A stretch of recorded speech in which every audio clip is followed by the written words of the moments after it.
Bridgwater buzzing for big Women's FA Cup tie. It puts club on the map. It is a chilly Tuesday evening at Fairfax Park, home to Bridgwater United, and in the modest main stand it is out with the old and in with the new. A volunteer, Richard Gudge, is replacing 150 red and black seats as preparations to play host to Manchester United in front of a record crowd continue. The Women's FA Cup shimmers on a plinth before camera crews and huddling children keen to take a closer look. These are snapshots that epitomize a community bursting with pride.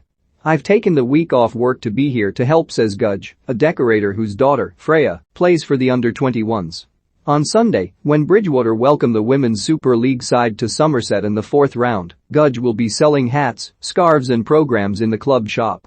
It is impossible to escape the sense that a significant occasion is on the horizon. There is a tangible buzz, nervous energy flowing through everybody from the coaching staff to the squad, who are midway through a double training session, and the caterers, who have ordered 1/4 of a ton of chips to feed a capacity crowd of 2,500. Among the fans will likely be Grace Best, sister of the Manchester United legend George, who is related to a player on the fringe of the first team. The club's previous record attendance was 1,112 for a men's derby against Taunton Town in 1997. Sunday's tickets for the main stand sold out in 10 minutes. In contrast to the men's competition, home teams keep 100% of gate receipts. Such is the level of interest the chairman, Bob Buckingham, believes they could have sold another 1,000, but, unlike when they entertained Milton Keynes Dons this month in front of a crowd of 146, there will be no room for walk-ups. "It is great to hear the community talking about the game and talking about us as a club, which is fantastic because it doesn't happen too often," says the captain, Lee Burridge, who joined in 2014. "It is a once-in-a-lifetime opportunity, and we're going to make the most of it." Founded in 1990 as Yetminster Ladies, after undergoing numerous rebrands Sherborne Ladies, Yeovil Ladies and Yeovil United last year, they merged with Bridgwater Town and morphed into Bridgwater United. They have trained in Bridgwater, a town on the edge of the Somerset levels, since 2016. Yeovil reached the WSL as a part-time club, but after a switch to full-time for the 2018-19 season the club hit financial trouble, were docked 10 points, relegated and forced to start over in the third tier. That summer the club was taken over by the businessman Adam Murray, the former Bournemouth co-owner who in 2008 gave a 31-year-old Eddie Howe his first job in management. Howe kept the team in the Football League despite a 17-point deduction. The story goes that Murray, who set up a youth academy in Florida, had arranged a friendly against Yeovil, but after the game was cancelled, he decided to step in and buy the club.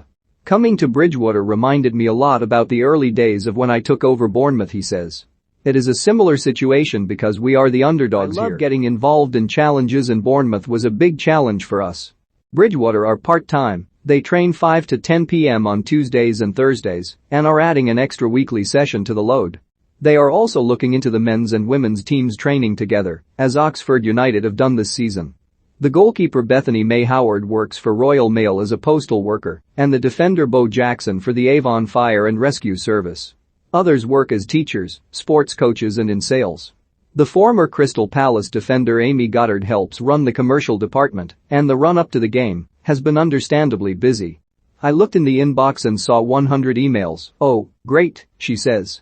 "There have been a few late nights trying to get everything sorted ready for the big game. I look after all the sponsorships, and doing that alongside the football makes you feel that little bit more involved." Murray has big plans, including building what he believes would be the first dedicated women's football stadium in the world on a nearby 11-acre site. He does not want the women's team to be just one page alongside the men's. Murray is also the team's acting manager, taking training alongside the former Southampton Academy coach Kevin Braybrook, who worked with Gareth Bale and Adam Lallana at the club.